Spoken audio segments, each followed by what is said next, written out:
Hello, this is Joyce Zakarsky-Simmons, the President Guest Curator at the Sparta Historical Society's Van Kirk Homestead Museum in Sparta, New Jersey, with our present exhibit going on.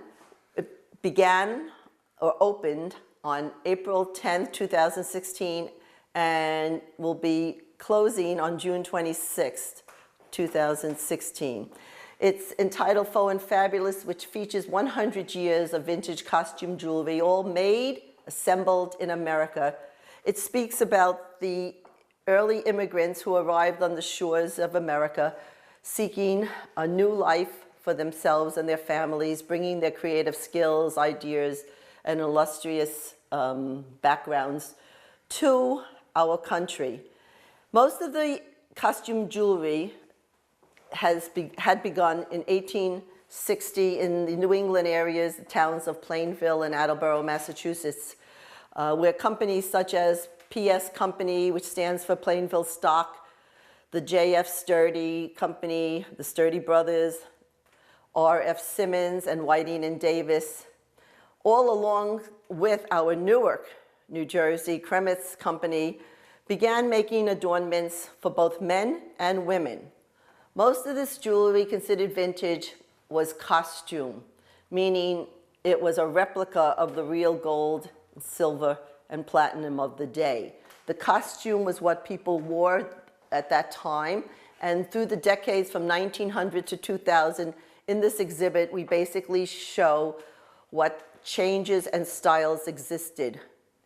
And from Victorian to the Edwardian to Art Nouveau, Art Deco, retro, modern, and the runway shows of the 80s. And during this time, we'll take you through all of the items that, as we say, all that glitters is not gold. We're going to go over to these 4 cabinets, which actually feature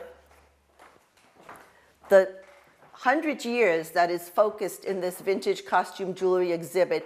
The cabinets are divided into each of 25 years with a story line, and each item in the display cabinet listed with names, materials, and dates. So in the first cabinet, we have 1900 to 1925 dealing with celluloid, plastic, brass, beautiful glass items, which were basically used as lamp beads. We have lots of early plastic, and then we go into sautoirs and lavaliers and lariats, which were also worn during those days. As we go into the next cabinet from 1925 to 1950, you'll go into, again, a comparison between the Italian companies of Trafari and Coro, who were big competitors and 2 of the biggest companies even today in the vintage costume jewelry industry. You'll also notice that the colors of the Art Deco period featured teal blue and rose, and again used what we call bead chain or ball chain, also known as our toilet chain from the early days. And we have them up in this corner here, exhibited as a festoon necklace. And again, eventually was done in silver tone, which became our dog tags for our veterans, and they wore them in a continuous chain around their necks. We have going on here also the 1930s, which showed the white period where everybody after the Depression and the stock market crash wanted to feel alive again, and we created this clear rhinestone look to feature what looked like diamonds, and they were just sheer clear rhinestones.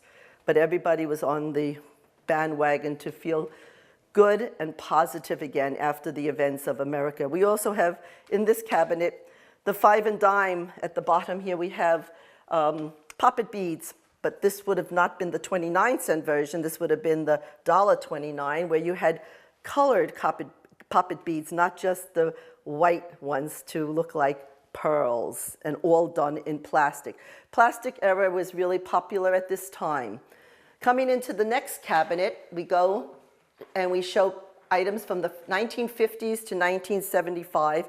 Basically, The establishment of larger stones, rhinestones, to emulate the water tourmaline of the real jewels, sapphire, the Margarita stones, Rivoli stones, the hippie era, all the things that could have passed as real jewelry, but was, of course, glass, plastic, or materials that looked like the real deal.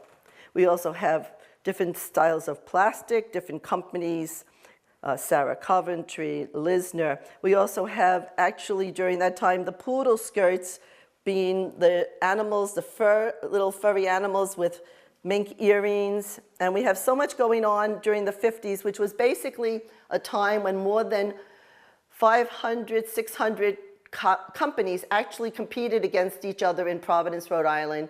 And that was really the heyday from the late 30s into the late 50s of costume jewelry, with over 40 to 50,000 people working in the costume jewelry era, I should say, the costume jewelry industry during that era of prosperous times in Providence, Rhode Island.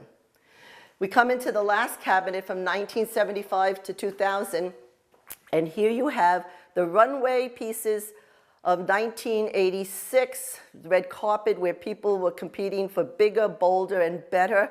You actually see in the second shelf a Linda Evans look-alike necklace, which she wore in the Dynasty movies of the 80s. You also have Coco Chanel jewelry from the 70s and 80s going on, Givenchy, all of these names which were French-inspired, which actually sounded like they were more expensive, even though they were still costume jewelry. We also have the Swarovski, great-great-grandsons of Daniel Swarovski, who created strass and the rhinestones. And of course, we also have people who are crafters. We never forget our crafters of today could be our vintage designers of tomorrow. And we also continue where the demise in the 70s of costume jewelry, companies closed, collaborated with each other, and then our workmanship that was made, assembled in America, started going off to foreign shores, which changed the look and the story of the vintage costume jewelry in America. Continuing our story with vintage, we have some shadow boxes. This one happens to feature men's jewelry. It shows the bolo ties in reverse carved glass with the duck for DU, Duck Unlimited, TU, Trout Unlimited. We have the fishing poles, we have the hunters, the old-fashioned tie clasps that men wore, and of course, feathers that were used in designing flies, but also pins for women or men's hats for sportive events. As we continue on, we have a retro treasures, which they're really looking back because they're favorite items that someone bought and wore. They came in the original boxes. They're bigger, they're bolder. Most of them are pendants. They're not really vintage because they don't go back to the late 1800s, but what they do is they have a statement. For instance, we have some Asian-inspired items. They're all faux cinnabar, faux jade. We have faux cameos over and on this end, which look like shell, but it's really a resin plastic. So it's not the Italian shells from Naples or Sorrento, but the fake faux version of the cameo lady, the portraiture lady done in a laminated resin. We also have, again, the bead chain, ball chain in silver tone that eventually our servicemen wore as continuous chain with their dog tags during their identification of each person who served in our country. Above us, we have pictures. The pictures over here denote some of the people and the makings of the jewelry and molds, how the industry employed, like I had said, 40 to 50,000 people during its heyday in the Providence area alone.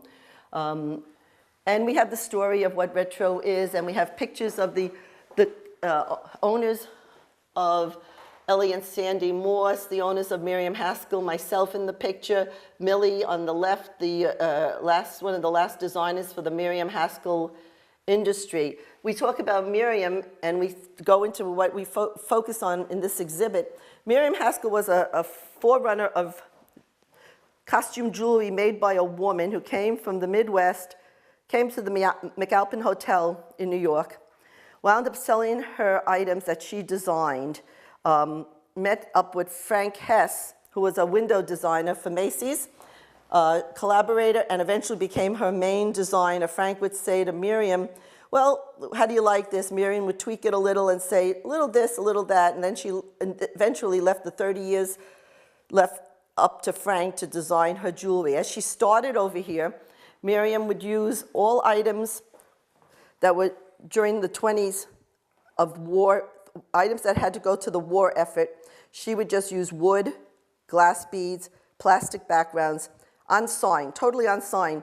Signage did not, or hallmarking did not happen until the late 40s, when people realized maybe if they signed their creations, they would have some idea of knowing that this was theirs. So as we continue, there's different ways that Miriam Haskell signed her closures on her jewelry. Some of it was tagged, some of it was beautifully put together with closures of a dove or a turtle.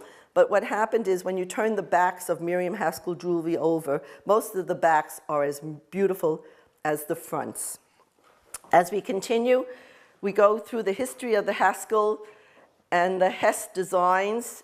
Each piece is hand manipulated, meaning they were done one at a time. Most are never duplicated the same because it was one woman, one cottage lady making each piece of jewelry. And Miriam Haskell is noted for her Rose Montes flatback rhinestones, which actually were sewn onto the actual gold Russian antique findings or components that made up her jewelry.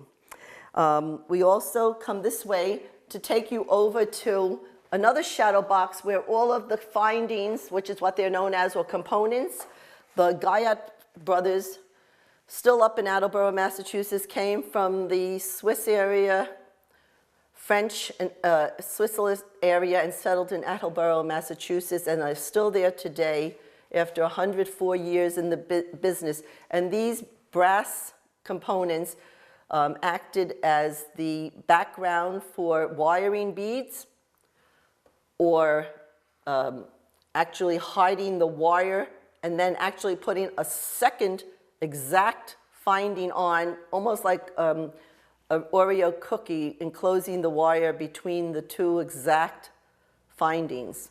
And this, you can see the decorativeness and the laciness of how beautiful these backs to the jewelry were. And luckily, after 1948, the backs of these were hallmarked with the manufacturer's names, so we have a better way of identifying the jewelry.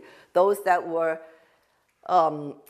paper tagged, when you took the tag off, unfortunately, those companies, such as the Juliana Company, once you took the paper tag off, you were not able to identify them unless they were stamped and hallmarked on the back.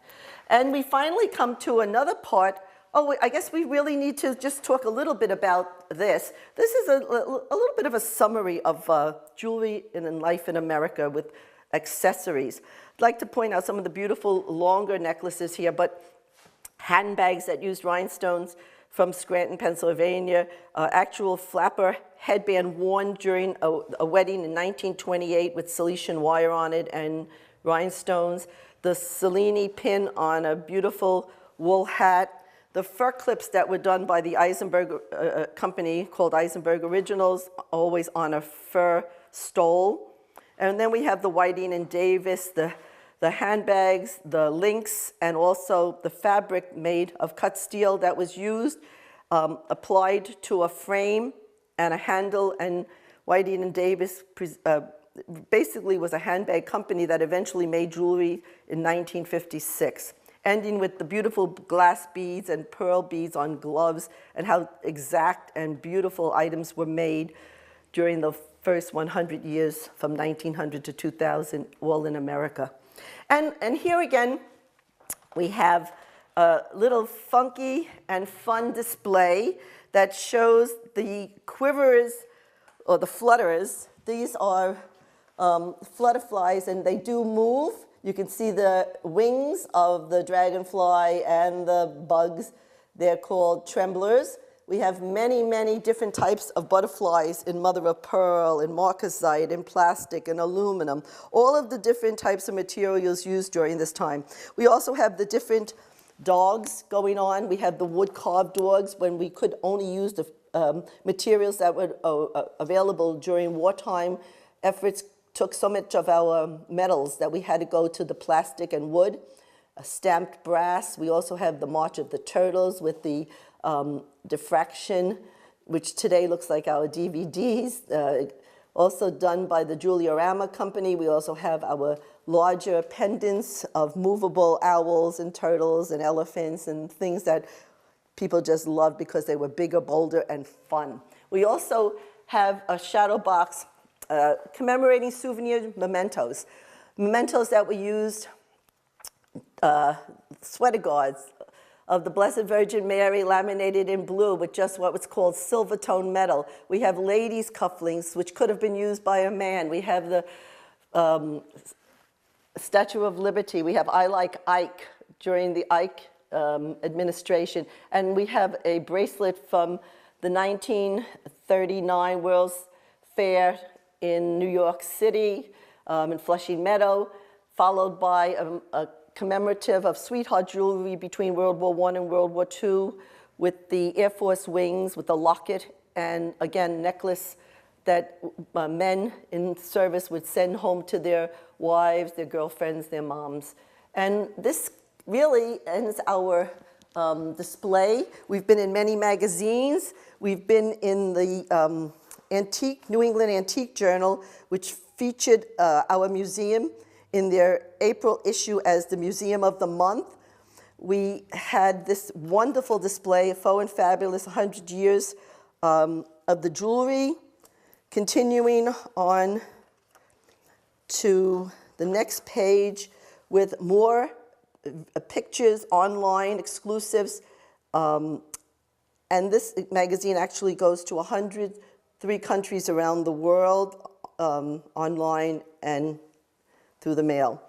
And this really concludes our exhibit today of what the Sparta Historical Society has been trying to introduce and preserve in our wonderful town of Sparta, New Jersey. Hope you will come and visit all of the exhibits, not only this one, but all the ones in our future planning. Thank you.